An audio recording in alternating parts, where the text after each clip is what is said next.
మా ఛానల్లో వచ్చే లేటెస్ట్ వీడియోస్ అప్డేట్స్ కోసం సబ్స్క్రైబ్ చేసుకోండి. పక్కనున్న బెల్ ఐకాన్లో ఆల్ నోటిఫికేషన్ ఎనేబుల్ చేయండి. అదేవిధంగా లైక్ చేయండి, షేర్ చేయండి, కామెంట్ చేయడం మాత్రం మర్చిపోవద్దు. హాయ్ గైస్, అందరికీ కూడాను మరోసారి తెలుగు యూట్యూబ్ ఛానల్కి స్వాగతం. ఈరోజు అయితే ఈ వీడియోలో బహుపదుల గురించి క్విక్ రివిజన్ అయితే చేయబోతున్నాను. సో నియర్లీ 30 మినిట్స్ అయితే ఉంటుంది అండ్ 30 మినిట్స్ అయితే చూస్తారనుకుంటున్నాను. సో స్టార్ట్ చేద్దాం. సో ఫస్ట్ ఒకసారి దీనిపైన మైండ్ మ్యాపింగ్ చేద్దాం. సో పాలినామిల్స్ లో ఈ లెసన్లో మనకి ఏమేమి ఇచ్చాడు 10th క్లాస్ టెక్స్ట్ బుక్లో ఒకసారి చూద్దాం. ఫస్ట్ ఆఫ్ ఆల్ పాలినామిల్స్ గురించి చూద్దాం. సో ఈ పాలినోమియల్, సో దీన్ని బహుపదులు అని పిలుస్తాం కదా, బహుపదులు అని పిలుస్తాం. సో ఈ బహుపదులు అనే పాఠంలో మనకి ఏమేమి ఇచ్చాడు 10th క్లాస్ టెక్స్ట్ బుక్లో చూస్తే, ఫస్ట్ వన్ చూస్తే అసలు బహుపది అంటే ఏమిటి, what you know about the polynomial. So బహుపది అంటే ఏమిటి, మీకు ఏం తెలుసు అంటూ టెస్ట్ చేస్తూ what is polynomial, so polynomial అంటే ఏంటి అనే దాని గురించి చెప్పడం జరిగింది. అండ్ నెక్స్ట్ వన్ చూసినట్లయితే మనకి రెండో దాంట్లో దానికి వేరియబుల్స్ అంటే ఏమిటి అండ్ కాన్స్టెంట్స్ అంటే ఏమిటి కూడా చెప్పడం జరిగింది. That is about the terms అని పిలుస్తాం. సో టర్మ్స్ పదాల గురించి కూడా చెప్పడం జరిగింది. అండ్ థర్డ్ వన్ మనం చూసుకున్నట్లయితే డిగ్రీ అంటాం, పరిమాణం. సో దీన్ని మనం ఏమంటామంటే డిగ్రీ ఆఫ్ ది పాలినామియల్ అంటాం. So degree of the polynomial గురించి కూడా కొంత ఇంట్రడక్షన్ ఇవ్వడం జరిగింది. అండ్ నెక్స్ట్ చూసుకుంటే తర్వాత వచ్చేసరికి దీంట్లో value of the polynomial. So ఇక్కడ వాల్యూ ఆఫ్ ది పాలినామియల్స్ గురించి చెప్పేటప్పుడే మనకేమంటామంటే సో జీరో పాలినామియల్ అంటే ఏమిటి, జీరోస్ ఆఫ్ ది పాలినామియల్ అంటే ఏమిటి, ఇక్కడ రెండు కాన్సెప్ట్స్ ఉన్నాయి. సో అవి రెండు మనం చెప్పుకోవాలి. అండ్ నెక్స్ట్ వన్ చూసుకున్నట్లయితే types of polynomials. So types అనమాట.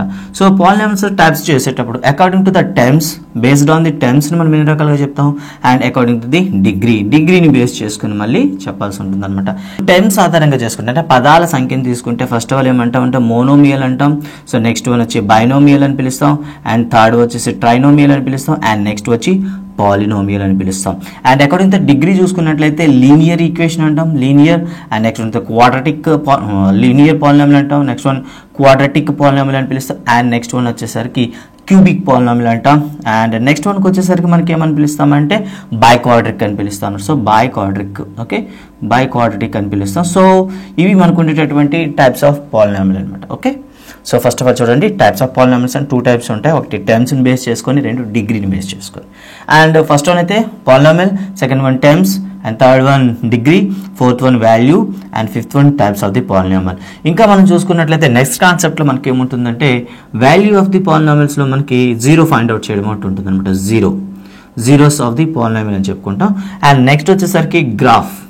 సో గ్రాఫ్ను ఉపయోగించి ఏ విధంగా ఫైండ్ అవుట్ చేస్తాము అనే దాని గురించి కూడా మనకైతే టెక్స్ట్ బుక్లో ఇవ్వడం జరిగింది. So exam point of view ఇస్తే సో గ్రాఫ్ అనేది ఎక్స్ యాక్సిస్ని టచ్ చేసింది, ఇన్ కేస్ వైలో ఉంటే ఏ విధంగా ఉంటుంది అనే క్వశ్చన్స్ ఉంటాయి. సో మొత్తం ఒకసారి చూద్దాం. అండ్ నెక్స్ట్ వన్ చూసుకున్నట్లయితే ఇక నెక్స్ట్ వన్ చూస్తే రిలేషన్ బిట్వీన్ ది కోఎఫిషియంట్ అంటాం. Relation, so relation, okay, relation between the coefficients and the zeros అనమాట. Zeros, relation between zeros and coefficient అని పిలుస్తాం. సో ఇక్కడైతే మనకి కొన్ని ప్రాబ్లం రావడానికి ఛాన్స్ అయితే ఉంటుంది. అండ్ నెక్స్ట్ వన్ మనం చూసుకున్నట్లయితే ఇక తర్వాత కోఎఫిషియంట్కి మధ్యన రిలేషన్ తర్వాత వచ్చిన టాపిక్ ఏమైనా ఉందంటే మనకి డివిజన్ ఆల్గారిథం ఉంటుంది. సో ఆ డివిజన్ ఆల్గారిథం గురించి మనం ఇక్కడ చదవాలన్నమాట. Division algorithm, okay. సో ప్రతి దాని గురించి మనం ఇక్కడ ఎక్స్ప్లెయిన్ చేస్తాం. డివిజన్ ఆల్గారిథం తర్వాత మనకి ఫ్యాక్టర్స్ ఏ విధంగా ఫైండ్ అవుట్ చేయడం, అంటే జీరోస్ను ఏ విధంగా ఫైండ్ అవుట్ చేయడం అనేది ప్రాబ్లమ్స్ అయితే ఉంటాయి. సో గైస్, ఇది అయితే పాలినామియల్ సంబంధించిన కంప్లీట్ ఇన్ఫర్మేషన్. సో పాలినామియల్స్లో మనం ఏం నేర్చుకోబోతున్నాం అంటే what is a polynomial, and terms అంటే ఏంటి, అండ్ దట్ మీన్స్ పరిమాణం, డిగ్రీ అంటే ఏంటి, and value of the polynomial, and types of the polynomial, zeros, graph, and relation between the zeros and the coefficient, and ఫైనల్కి division algorithm తెలుసుకుందాం. So guys, ఇప్పుడైతే ఒక్కో concept గురించి చూద్దాం. ఫస్ట్ వన్ డెఫినేషన్ గురించి మాట్లాడదాం. పాలినామియల్ అంటే ఏమిటి, సింపుల్గా చెప్పాలంటే it is an statement, mathematical statement. So గణిత ప్రవచనం. It will be carry some variables and some constants అంటారు. అంటే కొన్ని స్థిర రాశులు మరియు చరరాశులను కలిగి ఉండే ఒక గణిత ప్రవచనం అని చెప్తారు అనమాట. దీన్ని ఎలా రాస్తామంటే సింపుల్గా AX + B అని రాస్తాం అనమాట. సో ఇందులో చూసినట్లయితే సో దీన్ని మనం రెగ్యులర్గా ఎలా రాస్తామంటే 5x + 7 అని రాస్తాం అనుకుందాం. ఓకే, సిమిలర్గా రాసేటప్పుడు ఇక్కడ 5 and 7 అనేవి చూస్తే స్థిర పదాలు అవి. కాబట్టి ఈ 5 అనేది ఎక్స్తో ఏముంది, గుణకారంలో ఉంది కాబట్టి దాన్ని కోఎఫిషియంట్ అంటాం, గుణకం అని పిలుస్తాం. ఈ 7 అయితే మనం స్థిర పదం అని పిలుస్తాం. ఈ ఎక్స్ని అయితే మనం చరరాశి అని పిలుస్తాం. సో ఈ విధంగా స్థిర చర పదాలతో ఉండేటటువంటి ఒక గణిత ప్రవచనాన్ని మనం ఏమనిపిస్తాం polynomial. So it is a mathematical statement which carries the variables and the constant అని చెప్తాం సింపుల్గా. అయితే వీటిని మనం చెప్పేటప్పుడు ఏం చేస్తామంటే, సో ఒక ఇచ్చినటువంటి ఒక స్టేట్మెంట్ అనేది అసలు పాలినామియల్ అవ్వాలంటే కండిషన్స్ ఏమైనా ఉన్నాయా? That is x power should not be okay, గుర్తుంచుకోండి, చర పదం యొక్క ఘాతం ఎప్పుడు కూడాను రుణాత్మకం కాకూడదు, not be negative. So negative value ఉండకూడదు first condition, and should not be a irrational number, and should not be a fraction. So ఈ మూడు గుర్తుంచుకుంటే మనమైతే ఈజీ చెప్పేస్తాం. ఫస్ట్ వన్ చూద్దాం.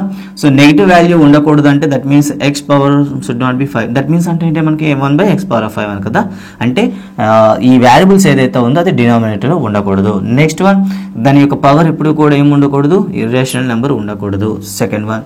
అండ్ థర్డ్ వన్ మనం చూసుకుంటే it should not be a fraction. That means x⁵3/5 ఉందనుకోండి. So ఇలా కాదంట. ఈ మూడు కండిషన్లు ఫాలో అయినట్లయితే దాన్ని ఏమని పిలుస్తామంటే, మూడు కండిషన్లు ఫాలో అవ్వకపోతే, దట్ మీన్స్ ఫాలో అవ్వకపోతే దాన్ని మనం పాలినామియల్ అనకూడదు. సో ఒకవేళ ఈ మూడు కండిషన్లు కానీ ఏవైతే చెప్పామో వాటిని ఫాలో అయితే వాటిని పాలినామియల్ అని పిలుస్తాం అనమాట. సో ఫర్ ఎగ్జాంపుల్ చూద్దాం. 3x² √2x + y ఉంది. సో ఇది పాలినామియల్ అవుతుంది, ఎందుకంటే ఇక్కడ √2 అనేది మనకి ఒక కోఫిషియంట్ అవుతుంది. సో ఫర్ ఎగ్జాంపుల్ అదే 3x² +√x + 5 ఉంది అనుకుంటే ఇది పాలినామియల్ అవుతుందంటే కాదు. ఎందుకు చెప్పండి అంటే స్క్వేర్ రూట్ ఉందంటే దాని అర్థం ఏంటి, x⁴1/2 అని అర్థం. కాబట్టి ఇది పాలినామియల్ కాదనమాట. సో ఇలా గుర్తుంచుకుంటారు. ఇది basic information about the polynomials. So next one మనం చూసుకున్నట్లయితే ఏం చెప్పుకున్నామంటే డిగ్రీ ఆఫ్ ది పాలినామియల్ గురించి మనం చెప్పుకున్నాం. So degree of the polynomial అంటే ఏమిటి? ఏదైనా ఒక పాలినామియల్ తీసుకుంటే మ్యాక్సిమం పవర్ అని పిలుస్తాం. సో ఇక్కడ ఒక క్వశ్చన్ అయితే మనకు ఉంటుంది, మ్యాక్సిమం పవర్ అనేసరికి చాలా మంది కన్ఫ్యూజ్ అవుతూ ఉంటారు.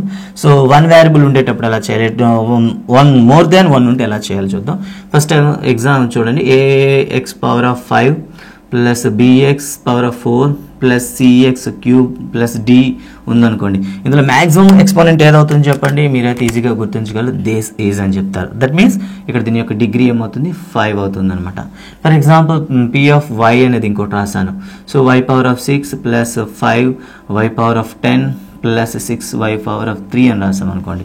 దీని యొక్క డిగ్రీ ఏమవుతుంది చెప్పండి, ఇది మ్యాక్సిమం అవుతుంది. ఇలా సో వన్ వేరియబుల్ ఉంటే మ్యాక్సిమం పవర్ని మీరు తీసుకొని దాని యొక్క డిగ్రీ అంటారు. ఇన్ కేస్ 2, 3 జాయింట్ అయ్యి వస్తే, ఫర్ ఎగ్జాంపుల్ ఇక్కడ ఒక పాలినామియల్ రాస్తున్నాను చూడండి. ఇక్కడ సో ఏమవుతుందంటే దీన్ని 5x² y² z x² + y² and 6x³ y² z³ and తర్వాత వచ్చి 5x³ y³ z ఉందనుకోండి. సో దీని యొక్క డిగ్రీ ఏమవుతుంది. ఇలా మల్టిప్లికేషన్లో కానీ మీకు వేరియబుల్ ఉంటే వాటిని పవర్స్ని మీరు యాడ్ చేయాల్సి వస్తుంది అనమాట. ఫర్ ఎగ్జాంపుల్ ఇక్కడ చూద్దాం. ఇక్కడ సో ఈ రెండింటి ఒకసారి చూసినట్లయితే మనం ముందుగా వాటిని ఏం చేద్దాం, యాడ్ చేద్దాం. సో x² అంటే 2 అండ్ y² అంటే 2 అండ్ ఇక్కడ చూస్తే x³ అంటే 3 y² అంటే 2 అండ్ z³ అంటే 3. ఇక్కడ చూస్తే 3 + 3 + 1. ఇప్పుడు సమ్ అప్ చేయండి, 4, ఇక్కడ చూస్తే 8, ఇక్కడ చూస్తే 7. సో మ్యాక్సిమం ఏమి వచ్చింది చూడండి, 8. కాబట్టి ఇదే మనకి డిగ్రీ ఆఫ్ ది పాలినామియల్, బహుపది పరిమాణం అవుతుందన్నమాట. సో ఇలా మనం చెప్తాం. అయితే ఈ బహుపదుల పరిమాణం పైన ఏదైనా స్టాండర్డ్ ఫామ్ ఉందా? ఈ స్టాండర్డ్ ఫామ్ ఉంటే ఏమైనా చెప్తారంటే మనకు ఒక స్టాండర్డ్ ఫామ్ అయితే ఉంటుంది. సో చూద్దాం సరే. So that is an x⁴n + an-1 x⁴n-1 plus and so one. ఇక్కడ మీరు ఏం చేస్తారు, ఒక్కొక్కటి మైనస్ని ఇంక్రీజ్ చేసి లాస్ట్కి వచ్చేసరికి ఏం చేస్తారంటే a1 x⁴ so next one అంటే x⁴1 అంటే x విడిచి పెడతారు, నెక్స్ట్ a0 అని రాస్తారు అనమాట. This is the standard form of the nth degree polynomial అని పిలుస్తాం. సో ఇక్కడ కండిషన్ ఏంటంటే ఇక్కడ చూడండి, ఒక కండిషన్ అయితే ఉండాలి. So therefore that is condition ఏంటంటే an is not equal to 0. an అనేది 0 కాకూడదు అనేది గుర్తుంచుకోండి. ఒక్కటి గుర్తిస్తే nth డిగ్రీలో ఉండేటటువంటి పాలినామియల్ యొక్క స్టాండర్డ్ ఫామ్ అంటారు అనమాట. Standard form of the nth degree polynomial అంటే మీరు ఇది ఆప్షన్లో ఉందో లేదో చెక్ చేసుకుంటారు. Okay, this is the standard form అని పిలుస్తాం.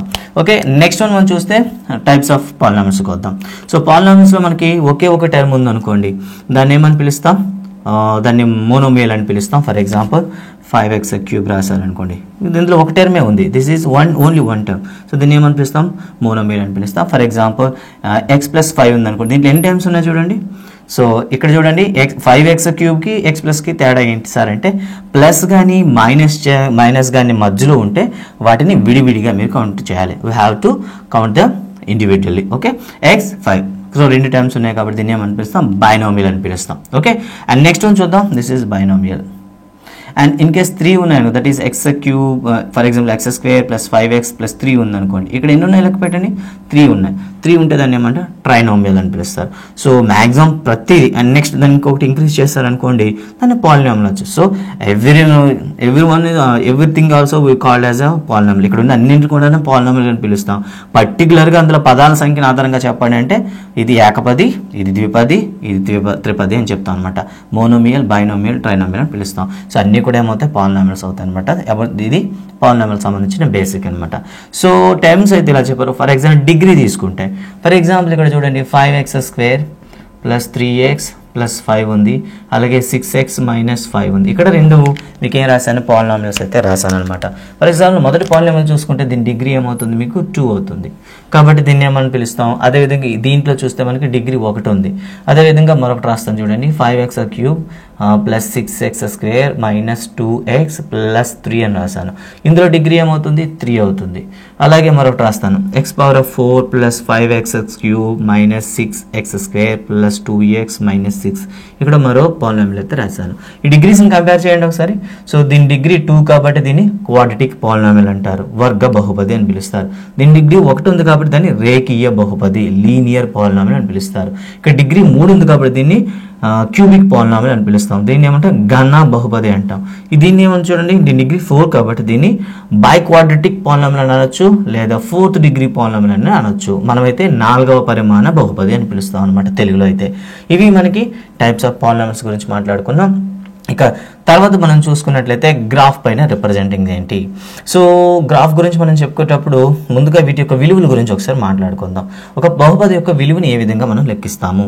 సో దాన్ని వాల్యూ ఆఫ్ ది పాలినామియల్ అంటారు. ఇక్కడ 0 పాలినామియల్ అంటే ఏమిటో కూడా మనం చెప్పుకోవాలి. ఇక్కడ చెప్పుకునేటప్పుడు ఏదైనా ఒక కాన్స్టెంట్ ఉందనుకోండి, దీని డిగ్రీ ఏమవుతుంది? 0 కదా. సో ఇలా ఏదైనా ఒక స్థిర పదం ఉంటే దాన్ని శూన్య బహుపది అని పిలవాలి. ఓకేనా, శూన్య బహుపది లేదా 0 పాలినామియల్ అని పిలవాలి. దాన్ని మనం ఏమంటాం? స్థిర పదము అని పిలుస్తాం అనమాట. ఇది మనకి టైప్స్ ఆఫ్ పాలినామియల్స్ గురించి అండ్ డిగ్రీస్ గురించి మాట్లాడుకున్నాం. ఇప్పుడైతే సెకండ్ మోడల్ చేద్దాం. సరే, సెకండ్ మోడల్లో p(x) మీకు ఏం తీసుకున్నారంటే x² - 2x + 1 అనేది తీసుకున్నారు. సో ఇలా తీసుకున్నట్లయితే p(2) ఏమవుతుంది? క్వశ్చన్ అయితే మీకు ఇచ్చారు, p(2) ఏమవుతుంది? ఒకసారి చూద్దాం ఒకసారి p(2) ఏమవుతుందో. సో మీరైతే డైరెక్ట్గా ఏం చేస్తారు? x² - 2x + 1 కాబట్టి x ప్లేస్లో మీరు 2 వేయండి. సో -2 × 2 + 1 అనమాట. అలా అయితే 4 - 4 + 1 దట్ ఈజ్ 1 వస్తుంది. ఇన్ కేస్ అదే p(1) అయితే ఏమవుతుందో ఒకసారి చెక్ చేయండి. p(1) కానీ మనం వేస్తే 1² - 2 of 1 + 1 అవుతుంది. Finally we get so 1 - 2 + 1 that is 0. So 0 వస్తుంది. అంటే ఇక్కడ ఉండేటటువంటి ఈ పాలినామియల్లో x ప్లేస్లో కానీ మీరు 1 ప్లేస్ చేసి సబ్స్టిట్యూట్ చేసినట్లయితే 0 అవుతుంది. సో ఏ వాల్యూ వద్ద ఈ పాలినామియల్ టోటల్ వాల్యూ 0 అవుతుందో దాన్ని ఏమంటాం? 0 ఆఫ్ ది పాలినామియల్ అంటాం అనమాట. Zeros of polynomials. ఓకే, ఇక్కడ మనకి క్వశ్చన్ అయితే ఒకటి ఉంటుంది. సో ఈ polynomial, okay, zeros of the polynomial అంటే ఏమిటి, బహుపది శూన్యాలు అంటే ఏమిటి అనే దానిపైన మనకైతే డెఫినెట్లీగా ఒక క్వశ్చన్ వచ్చి తీరుతుంది. సో వాటిపైన మనం చాలా ప్రాక్టీస్ చేయాలి. అండ్ మీకు అయితే టఫ్ క్వశ్చన్స్ అయితే ఉన్నాయి, వాటిని కూడా ఒకసారి చూద్దాం సరే. So zeros of the polynomial అయిన తర్వాత మనం ఏ విధంగా దీన్ని గ్రాఫ్ను ఉపయోగించి చేస్తాము. సో ఎప్పుడైనా సరే ax² + bx + c అనేది ఒక గ్రాఫ్ తీసుకున్నట్లయితే సో మనకి కార్టీజియన్ సర్ఫేస్లో ఆ గ్రాఫ్ వచ్చేటటువంటి షేప్ని బట్టి దాని యొక్క స్థానం బట్టి మనం చెప్తాం అనమాట. సో ఇది మనకి 3 రకాలుగా రావడానికి ఉంటుంది గ్రాఫ్ అనేది. ఫస్ట్ వన్ ఎక్స్ యాక్సెస్ని టచ్ చేయకుండా రావచ్చు, అండ్ సెకండ్ వన్ ఎక్స్ యాక్సెస్ని టచ్ చేస్తూ వెళ్ళొచ్చు, అండ్ థర్డ్ వన్ ఎక్స్ యాక్సెస్ని 2 పాయింట్స్ వద్దన ఇంటర్సెక్ట్ అవుతూ వెళ్ళొచ్చు అనమాట. ఓకేనా? సో ఇలా చూద్దాం ఒకసారి. సో ఫస్ట్ ఆఫ్ ఆల్ చూద్దాం, ఏఎక్స్ స్క్వేర్ అంటే ఏ గ్రాఫ్ అయినా సరే మనకి క్వాడ్రాటిక్ అంటాం కదా. సో ఇవన్నీ కూడా క్వాడ్రాటిక్ పాలినామియల్ కాబట్టి ఏదైనా క్వాడ్రాటిక్ పాలినామియల్ కానీ మనం కన్స్ట్రక్ట్ చేస్తే ఒక పరాబోలా వస్తుంది. ఓకే, ఒక పరాబోలా వస్తుంది అనమాట. సో పరాబోలా ఏమొస్తుంది, అయితే ఈ పరాబోలా ఏమనేది ఎన్ని బిందువుల వద్ద తాకుతుంది అనేది చూసుకోవాలి. ఫస్ట్ ఆఫ్ ఆల్ తాకలేదు అనుకోండి, సో దానికి శూన్యాలు ఉండవు.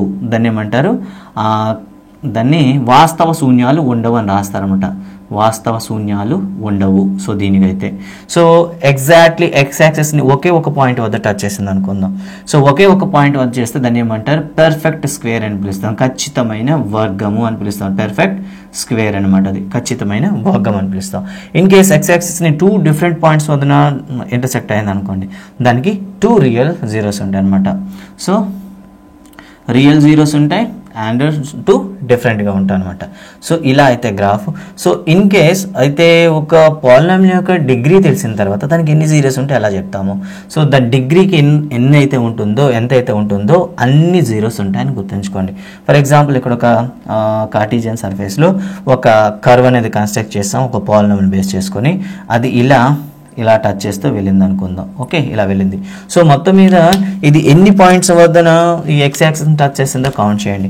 1 2 3 4 5 అంటే ఎక్స్ యాక్సిస్ని 5 పాయింట్స్ వద్ద అదేమైంది, దాన్ని క్రాస్ చేస్తూ వెళ్ళింది అనమాట. ఇలా వెళ్ళింది కాబట్టి దీని యొక్క జీరోస్ ఎన్ని ఉంటాయి, 5 అని చెప్పండి. సో ఎక్స్ యాక్సిస్ని ఎన్నిసార్లు దాటితే అన్ని జీరోస్ ఉంటాయన్నమాట, గుర్తుంచుకుంటారు. సో ఇలా చెప్తాం. సో ఇక్కడ గ్రాఫ్ పైన ఏమైనా కండిషన్స్ ఉంటాయా సార్ అంటే, గ్రాఫ్ పైన 2 కండిషన్లు ఉంటాయి. ఏదైనా ఒకసారి ఒక పాలినామియల్ తీసుకున్నామంటే a x square plus b x plus c అనే పాలినామియల్ తీసుకుంటే if a is greater than 0 అయింది అనుకోండి, పారాబోలా అనేది పాజిటివ్ అంటే పై వైపు వస్తుంది అనమాట. ఇలా okay, but maybe x axis touch అవ్వకపోవచ్చు, పైన రావచ్చు. ఇట్ మేబీ ఇది secondary. First of all a is greater than 0 అయితే అప్వర్డ్ అనేది పారాబోలా వస్తుంది. In case a is less than 0 అయింది అనుకోండి, పారాబోలా డౌన్వర్డ్ వస్తుంది. ఓకే, ఈ విధంగా గుర్తుంచుకుంటారు. ఎక్స్ ఇస్ గ్రేటర్ దెన్ 0 అయితే అప్వర్డ్ వస్తుంది, ఎక్స్ ఇస్ లెస్ దెన్ 0 అయితే డౌన్వర్డ్ వస్తుంది అనమాట. సో ఇది మనకు ఉండేటటువంటి గ్రాఫ్లో ఏ విధంగా చెప్తామనేది. And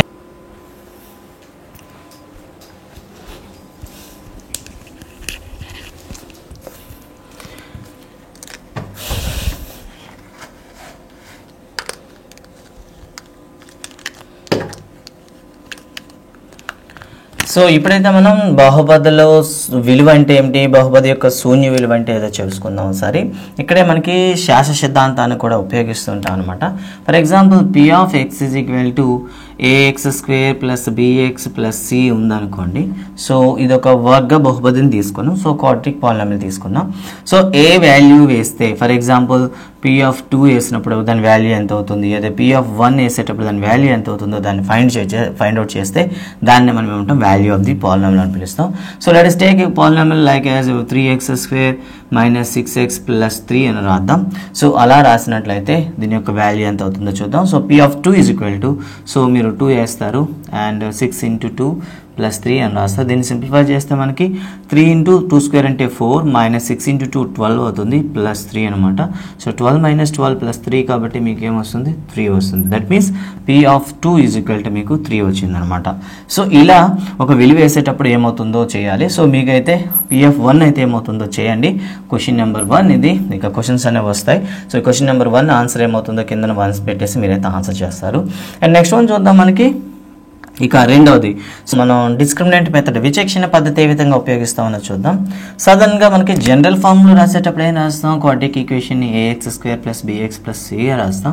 so the nature of the zeros అడిగారు అనుకోండి, ఇక్కడ డైరెక్ట్గా మనం డిస్క్రిమినెంట్ అయితే ఫైండ్ అవుట్ చేయొచ్చు. దట్ ఈస్ డెల్టా అని పిలుస్తాం అనమాట. So delta is equal to ఏమవుతుందంటే బి స్క్వేర్ మైనస్ 4ac మీరు ఫైండ్ అవుట్ చేయాలి. So b square minus 4ac value base చేసుకొని దాని యొక్క జీరోస్ అయితే మీరు చెప్తారు. So in case b square minus 4ac అనేది అబోవ్ 0 వచ్చింది అనుకోండి, ఈజ్ గ్రేటర్ దెన్ 0 వచ్చింది అనుకోండి, 2 డిఫరెంట్ రియల్ ఉంటాయి అనమాట. డిఫరెంట్ రియల్ జీరోస్ అయితే మీకు ఉంటాయి అనమాట. 2 విభిన్న శూన్యాలు అయితే మీకు ఉంటాయి. So in case b² - 4ac = 0 వచ్చింది అనుకోండి, it is a perfect square కాబట్టి రియల్ వస్తాయి and at the same time equal వస్తాయి అనమాట. రియల్ అండ్ ఈక్వల్ అంటే వాస్తవ మూలాలు మరియు అదేవిధంగా సమాన మూలాలు అనేది రావడం జరుగుతుంది. అండ్ నెక్స్ట్ వన్ మనకి b² - 4ac అనేది ఈజ్ లెస్ దెన్ 0 వచ్చింది అనుకోండి, వాటికి రియల్ జీరోస్ ఉండవు అని రాస్తే సరిపోతుంది. అయితే ఈ డిస్క్రిమినెంట్ మెథడ్ ఉపయోగించి జీరోస్ ఏ విధంగా ఫైండ్ అవుట్ చేస్తాము? సో డిస్క్రిమినెంట్ ఉపయోగించి మనకు ఉండేటటువంటి జీరోస్ని ఫైండ్ అవుట్ చేసే మెథడ్ ఏదంటే -b ± √b² - 4ac/2a ఈ ఫార్ములా ఉపయోగించి మనం చేస్తాం అనమాట. అంటే ఆల్ఫా = ఏమొస్తుంది, -b √b² - 4ac/2a రాస్తారు. లేదు బీటా కావాలనుకుంటే ఏం చేస్తారు, -b ప్లస్ అక్కడ ఆల్రెడీ వేస్తాం కాబట్టి నెక్స్ట్ మైనస్ వేస్తారు, √b² - 4ac/2a అని రాస్తారు అనమాట. ఈ విధంగా మనం ఏం చేస్తామంటే డిస్క్రిమినెంట్ మెథడ్ ఉపయోగించి కూడా మనం ఈజీగా జీరోస్ అయితే ఫైండ్ అవుట్ చేయొచ్చు. సో కోఎఫిషియంట్ అనేవి చిన్నగా ఉండి ఈజీగా ఉంటే మనం జనరల్గా నెక్స్ట్ మనం చెప్పుకోయే మెథడ్ ఫ్యాక్టర్ మెథడ్ వాడతాం. ఇన్ కేస్ ఒకవేళ ఫ్యాక్టర్ మెథడ్లో మీరు ఫైండ్ అవుట్ చేయడానికి దట్ మీన్స్ స్క్వేర్ రూట్స్ కానీ లేకపోతే డెసిమల్స్ కానీ ఉన్నట్లయితే డైరెక్ట్ ఈ మెథడ్ అయితే యూజ్ చేయండి. అండ్ అదేవిధంగా జీరోస్ మధ్యన రిలేషన్ అయితే ఖచ్చితంగా ఈ ఏరియాలో క్వశ్చన్ వస్తుంది. సో దీన్ని కూడా ఒకసారి ప్రాక్టీస్ చేయండి. ఇప్పుడైతే మనం ఫ్యాక్టరైజేషన్ మెథడ్ ఏ విధంగా ఫైండ్ అవుట్ చేస్తారో ఒకసారి చూద్దాం. కారణాంక పద్ధతిలో ఒక బహుపది శూన్యాలను ఏ విధంగా కనుగొంటాము అనే దాని గురించి ముందు మాట్లాడతాం. ఫస్ట్ ఆఫ్ ఆల్ అయితే దీంట్లో 3 స్టెప్స్లో మనం చేయాల్సి ఉంటుంది. ఆ 3 స్టెప్స్ కూడాను సో చేయడం రాకపోతే ఒకసారి జాగ్రత్తగా చూడండి. చేసిన వాళ్ళైతే మీకు అవసరం లేదు, ఫాస్ట్గా ఒకసారి స్కిప్ చేయండి. సో ఏదైనా సరే ఫర్ ఎగ్జాంపుల్ ఇక్కడ x² - x ప్లస్ -6 ఇచ్చారు అనుకుందాం. సో దీని యొక్క ఫ్యాక్టరైజేషన్ చేయాలి అని అడిగారు అనుకోండి. సో దీన్ని అయితే ఫ్యాక్టరైజేషన్ చేసేటప్పుడు చాలామంది కన్ఫ్యూజ్ అవుతుంటారు ఎప్పుడు కూడాను. సో దీన్ని ax² + bx + cతో కంపేర్ చేయండి. కంపేర్ చేసిన తర్వాత ఏం చేస్తారంటే ac ముందు ఫైండ్ అవుట్ చేయండి. ac అంటే a ప్లస్లో ఏముంది, ఇక్కడ ఏమీ లేదు కాబట్టి 1, c ప్లస్లో -r అంటే మీకు -r వచ్చింది. ఈ -rకు ఉండేటటువంటి అన్ని కారణాంకాలు రాసుకోండి. చూసారు, ఏసీకి ఉండేటటువంటి అన్ని కారణాంకాలు అంటే అలా -r అనేది మనకి రావాలి. సో ఏమవుతుంది, -1 × 6 r 1 × -6 లేదా -2 × 3 r 2 × -3 ఇవే మనకు ఉండేటటువంటి ఫ్యాక్టర్స్ అనమాట. ఇందులో A2 తీసుకొని సమ్ చేస్తే ఈ మిడిల్ టర్మ్ b ఏదేదో ఉందో b వాల్యూ వస్తుందో చూడండి. ఇక్కడ b వాల్యూ ఎంత ఉందో చూడండి. ఇక్కడ b అంటే -1 కదా, ఈ -1 రావాలంటే A2 యాడ్ చేస్తే వస్తుంది. ఫర్ ఎగ్జాంపుల్ ఈ 2 యాడ్ చేశారనుకోండి, మనకి -1 రావడానికి అయితే ఛాన్స్ ఉంటుంది. కాబట్టి ఈ రెండింటిని మనం ఏం చేస్తాం, x యొక్క గుణకాలుగా రాస్తాం అనమాట. సో దీన్ని ఎలా రాస్తాం, x². సో ఇక్కడ చూడండి, ఇక్కడ మనకి -x రావాలి కాబట్టి +2 × -3 × x ప్లస్ కాదు మైనస్ ఉంది కదా -r అని రాస్తారనమాట. చూసారా, ఇక్కడ ప్లస్ వేసి గుణకాలు రాస్తారు. ఇప్పుడు మొత్తాన్ని మల్టిప్లై చేసేయండి. x² + x × 2x and sorry guys ఇక్కడ ప్లస్ ఉంటుంది అండ్ -3 × x. సో మనకి ఏమవుతుంది -3x అనమాట, -6. దీన్ని ఎక్స్పెండ్ చేయండి, x² + 2x - 3x - r అనమాట. ఇలా ముందుగా విడగొట్టడం అనేది రావాలి. ఇలా చేసిన తర్వాత కామన్ తీసండి. ఇందులో x ఉంది, కామన్ తీసినట్లయితే x + 2 వస్తుంది. ఇక్కడ -3 మీరు కామన్ తీసినట్లయితే ఇక్కడ కూడా x + 2 వస్తుంది. ఇప్పుడు రెండింటిలో తీస్తే x - 3 × x + 2 వస్తుంది. సో ఇప్పుడు ఇవన్నీ కూడా మనం జీరోస్ ఫైండ్ అవుట్ చేస్తున్నాం కాబట్టి లెట్ టేక్ ఏ 0. ఓకే, 0 అని రాస్తాను అనమాట. దెన్ x - 3 = 0 ఆర్ x + 2 = 0 అవుతుంది. దెన్ x మీకు 3 అవుతుంది లేదా x -2. ఇలా మనం 2 జీరోస్ అయితే ఫైండ్ అవుట్ చేస్తాము. సో ఒకవేళ గ్రాఫికల్ మెథడ్లో దీన్ని ఏ విధంగా తయారు చేస్తామంటే, సో ఏదైతే ఈక్వేషన్ ఇచ్చాడో x² - x - r అనేది let assume as y = x² - x అని 6 అని రాస్తారు. అలాంటప్పుడు ఆ కోఆర్డినేట్స్ మీరు ఫైండ్ అవుట్ చేయాలి. ఫర్ ఎగ్జాంపుల్ x = 0 అయింది అనుకోండి. సో 0 - 0 - 6 ఏమొచ్చింది -r అంటే ఆ కోఆర్డినేట్ ఏమవుతుంది, x 0 అవుతుంది, y -r అవుతుంది అని అర్థం అనమాట. ఫర్ ఎగ్జాంపుల్ x = 1 తీసుకున్నారు అనుకోండి, 1² - 1 - 6 అనమాట. సో 1² అంటే 1 -1 2 పోతే మళ్ళీ ఏమొచ్చింది, -6 వచ్చింది. ఓకే, సో మళ్ళీ మీకు ఏమొస్తుంది చెప్పండి అప్పుడు.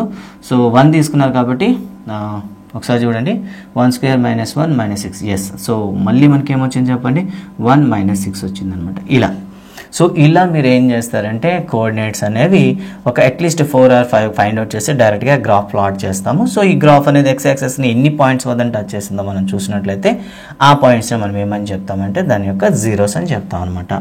సో ఇది ఫైండ్ అవుట్ చేసేది. అండ్ నెక్స్ట్ వన్ మనకి శాస్త్ర సిద్ధాంతం ఉంటుంది. For example P of X అనేది 5x² ప్లస్ 6x ప్లస్ 3 అయితే దీన్ని x-2 చేత భాగిస్తే శాసం ఎంత? What is the remainder while dividing దీన్ని x-2 అని అంటాం అనమాట. సో ఇంకో పాలినామిల్తో డివిజన్ చేయమంటారు. సో ఖచ్చితంగా మీరు డివిజన్ చేయాల్సి ఉంటుంది. ఒకవేళ వాల్యూ ఆఫ్ ది పాలినామిల్ అంటే డైరెక్ట్గా మీరు వేసేస్తారు. బట్ శాసం అడిగాడు, రిమైండర్ అడిగితే మాత్రం ఖచ్చితంగా మీరు భాగించాల్సి వస్తుంది. దట్ మీన్స్ ఏం చేస్తాం మనం 5x² plus 6x plus 3ని x-2 చేత మీరు డివిజన్ చేయాలి. సో అలా చూసుకున్నట్లయితే ఫస్ట్ ఆఫ్ ఆల్ 5x వస్తుంది, దెన్ 5x² మైనస్ 10x వస్తుంది. సో రిమూవ్ చేస్తున్నాం కాబట్టి సో రెండు క్యాన్సిల్ అవుతాయి. అండ్ 6 అండ్ ఫర్ ఎగ్జాంపుల్ 10 కదా, 10x ప్లస్ 6x మనకి 16x ప్లస్ 3 వస్తుంది. అండ్ x వచ్చేసినట్లయితే మనకి ప్లస్ 16 వచ్చినట్లయితే 16x అండ్ 16 2 32 కదా, రైట్. ఇలా సో ఇలా మనం చేసినట్లయితే మైనస్ అండ్ ప్లస్ అవుతుంది 0. అండ్ ఇక్కడ చూసినట్లయితే 33 ప్లస్ 32 కాబట్టి మీకు టోటల్గా 35 అయితే వస్తుంది అనమాట. ఈ విధంగా మనం ఏం చేస్తామంటే రిమైండర్ అయితే ఫైండ్ అవుట్ చేస్తాం. మరి క్వశ్చన్స్ ఎంత ఈజీగా ఇస్తాడు సార్ అంటే ఇలా ఇవ్వడు. ఎలా ఇస్తాడంటే p of x is equal to మనకి 3x² plus 2x plus 1 x-1 చేత. సో ఇక్కడ ఏం చేస్తాడంటే లేదో ఒక కోఎఫిషియంట్ని తీసి పీగా రాస్తాడు అనమాట. px ప్లస్ 1 x-1 చే డివిజన్ చేస్తే రిమైండర్ అనేది సో -5 వచ్చింది. అయితే పీ వాల్యూ ఎంత అని అడిగాడు అనమాట. సో ఇలాంటి ఇచ్చేటప్పుడు ఏం చేస్తారంటే డైరెక్ట్గా ఈ వాల్యూని దాంట్లో సబ్స్టిట్యూట్ చేసేయండి. So x-1 is equal to 0 అయితే which implies x is equal to మీకు 1 అవుతుంది. So let us take as p of 1 is equal to 3 into 1 square plus p into 1 plus 1 is equal to -5 అవుతుంది. దీన్ని simplify చేయండి. 3 plus p plus 1 is equal to -5. So then p plus 4 is equal to -5 అయితే p is equal to -5 plus 4 అవుతుంది మీకు. Sorry plus 4 అవతలకి వెళ్తే minus అవుతుంది. So -5 - 4 is equal to -9 అవుతుంది. ఈ విధంగా మీరు ఏం చేస్తారంటే పాలినామిల్ ఇచ్చేసి వాటి యొక్క ఏదో ఒక కాన్స్టెంట్ అనేది తీసేసి దాని ప్లేస్లో మీకు కోఎఫిషియంట్ ప్లేస్లో ఒక వేరియబుల్ ఇవ్వచ్చు. అండ్ x² దగ్గర రాయొచ్చు అండ్ c దగ్గర రాయొచ్చు, వాట్ ఎవర్ మేబీ ఎక్కడ దగ్గర తీసి దాన్ని మీకు సబ్స్టిట్యూట్ చేయమంటాడు. సో ఈ విధంగా అయితే మీరు చేస్తారు. అండ్ లాస్ట్ వన్ మనం చూస్తే జీరోస్కి ఈ పాలినామిల్కి ఏమైనా రిలేషన్ ఉంటుందా? సో జీరోస్ ఇచ్చినట్లయితే పాలినామిల్స్ ఏ విధంగా ఫైండ్ అవుట్ చేయడం. సో ఇప్పటివరకు అయితే పాలినామిల్స్ అయితే జీరో ఫైండ్ అవుట్ చేయడం అయితే చేశారు. ఈరోజు ఫైండ్ అవుట్ చేయడం చేసాం గ్రాఫికల్ మెథడ్లో కావచ్చు అండ్ ఫ్యాక్టరైజేషన్ మెథడ్లో కావచ్చు. సో వాటికి కోఎఫిషియంట్కి ఏమైనా రిలేషన్ ఉంటుందా ఒకసారి చూద్దాం. జనరల్గా మనం జీరోస్ని పాలినామిల్కు జీరోస్ని ఎప్పుడు కూడా మనం ఆల్ఫా అండ్ బీటాలుగా రాస్తూ ఉంటాము. సో ఈ ఆల్ఫా బీటాలుగా రాసినట్లయితే ఒక జనరల్ ప్రాబ్లం ఉండేటటువంటి ax² plus bx plus c అని ఒక పాలినామిల్ తీసుకున్నట్లయితే ఈ ఆల్ఫా బీటాల మధ్య రిలేషన్ ఏ విధంగా ఉంటుంది? సో ఈ ఆల్ఫా బీటాలు అంటే ఏవైతే జీరోస్ అనుకున్నామో శూన్యాలు అనుకున్నామో వాటి యొక్క సమ్ చేస్తే సమ్ ఎప్పుడు కూడా ఎలా ఉంటుందంటే -b/aకి ఈక్వల్గా ఉంటుంది. అండ్ వాటిని ప్రొడక్ట్ చేసినట్లయితే మనకి ఎప్పుడు కూడా ఎలా వస్తుందంటే c/aగా ఉంటుంది. సో గాయ్స్ ఇక్కడ నెంబర్ ఆఫ్ క్వశ్చన్స్ అయితే ఇస్తూ ఉంటాడు. సో అలా అయితే ఇలా డైరెక్ట్గా మీకు ఏమవుతాడంటే α² ప్లస్ β² ఏమవుతుంది, లేదా 1/α² ప్లస్ 1/β² ఏమవుతుంది, లేదా 1/α³ ప్లస్ 1/β³ అవుతుంది, లేదా α³ ప్లస్ β³ ఏమవుతుంది, లేదా α³ మైనస్ β³ ఏమవుతుంది. ఇలా నెంబర్ ఆఫ్ క్వశ్చన్స్ అయితే అడుగుతాడనమాట. సో జస్ట్ ఈ కాన్సెప్ట్ పైన. సో ఈ క్వశ్చన్స్ అన్నీ కూడాను మనం ఒకసారి ప్రాక్టీస్ చేద్దాం, నో ప్రాబ్లం. అండ్ ఇప్పుడు మనకి చూసారు కదా α ప్లస్ బీటా పైన is equal to -b/a and alpha beta అయితే c/a. సో మీకైతే ఒక క్వశ్చన్ ఇస్తున్నాను ఒకసారి చేయండి. So 3x² plus 4x plus 3 అయితే so alpha plus beta is equal to ఏమవుతుంది అండ్ ఆల్ఫా బీటా ఏమవుతుంది చేయండి. అండ్ మీకు మరో క్వశ్చన్ అయితే ఇచ్చాను x³ - 6 ఇచ్చాను. సో దీంట్లో కూడా మీరు ఏం చేస్తారు and some of zeros and product of the zeros రెండు చేయండి. దట్ ఈస్ ఆల్ఫా బీటా చేయండి, ఆల్ఫా ప్లస్ బీటా చేయండి. సో ఇలా అయితే మనకి ఇవ్వడం జరుగుతుంది. నెక్స్ట్ వన్ ఏంటంటే ఆల్ఫా బీటా ఇచ్చిన తర్వాత పాలినామిల్ మనం ఫైండ్ అవుట్ చేయవచ్చా అంటే ఎస్ చేయొచ్చు. ఇన్ కేస్ ఆల్ఫా బీటా ఇచ్చాడు అనుకోండి మనకున్న ఫార్ములా ఏంటి? So x² minus sum of zeros okay into x plus product of the zeros ఓకేనా, గుర్తుంచుకోండి. X square minus sum of the zeros into x plus product of the zeros అని రాస్తాం. దీన్ని మనం ఒక రాసినట్లయితే x square minus alpha plus beta into x plus alpha బీటాగా రాస్తాం అనమాట. ఇది మనకున్న ఫార్ములా. సో దీని మీద మన క్వశ్చన్స్, నెంబర్ ఆఫ్ క్వశ్చన్స్ కూడా ఇక్కడ ఇస్తుంటాడు. ఇన్ కేస్ ఆల్ఫా అనేది మీకు √3 and beta is equal to -√3 అయితే ఆ పాలినామిల్ ఏమవుతుంది? సో ఒకసారి చేసేద్దాం ఇది. సో ఆల్ఫా బీటాస్ ఇచ్చాడు కాబట్టి X square minus alpha plus beta ఒకటి నెగిటివ్ ఒకటి పాజిటివ్ ఉంది కాబట్టి ఏమవుతుంది? 0 అవుతుంది. ప్లస్ ఆల్ఫా బీటా అంటే ఏమవుతుందంటే -√3 ఇంటూ +√3 అనమాట. సో దీన్ని సింప్లిఫై చేయండి. ఎక్స్ స్క్వేర్ మైనస్ అండ్ ఇక్కడ మైనస్ ఇంటూ మైనస్ చూసారా? So minus into plus minus అవుతుంది అండ్ √3 ఇంటూ √3 స్క్వేర్ అవుతుంది. Then we will get as X square -3 అవుతుంది. ఈ విధంగా మీరు ఏం చేయాలంటే రివర్స్ ప్రాసెస్లో కూడా చేయాలి. వీటి మీద అయితే నెంబర్ ఆఫ్ క్వశ్చన్స్ అయితే ఇస్తాడనమాట, గుర్తుంచుకుంటారు. This is about the quadratic equation. And cubic polynomial ఇస్తే ఏ విధంగా ఉంటుంది ఒకసారి చూద్దాం. క్యూబిక్ పాలినామిల్ అంటే మనకి ax³ plus bx² plus cx plus d అని రాస్తాము. సో దీని యొక్క జనరల్ ఫామ్ అయితే ఈ విధంగా ఉంటుంది. సో దీన్ని జీరోస్ని బేస్ చేసుకుని ఏ విధంగా రాస్తాము అంటే ఒకసారి గుర్తుంచుకోండి. ax³. సో జీరోస్ని బేస్ చేస్తే అంటే ఇన్ కేస్ జీరోస్ ఇచ్చేటప్పుడు ఏ విధంగా రాస్తాం ఒకసారి చూద్దాం. First of all x³ okay, and ఒకసారి చూడండి minus alpha plus beta plus gamma into x plus alpha beta plus beta gamma plus alpha gamma into X minus alpha beta gamma అనమాట. ఇక్కడైతే చూస్తారు okay, minus alpha beta gamma అని రాస్తారు. Guys ఇక్కడ square ఇది ఒకసారి చూస్తారు. x³ minus alpha plus beta plus gamma into x² plus alpha beta plus beta gamma plus alpha gamma into X minus alpha beta gamma రాస్తారనమాట. So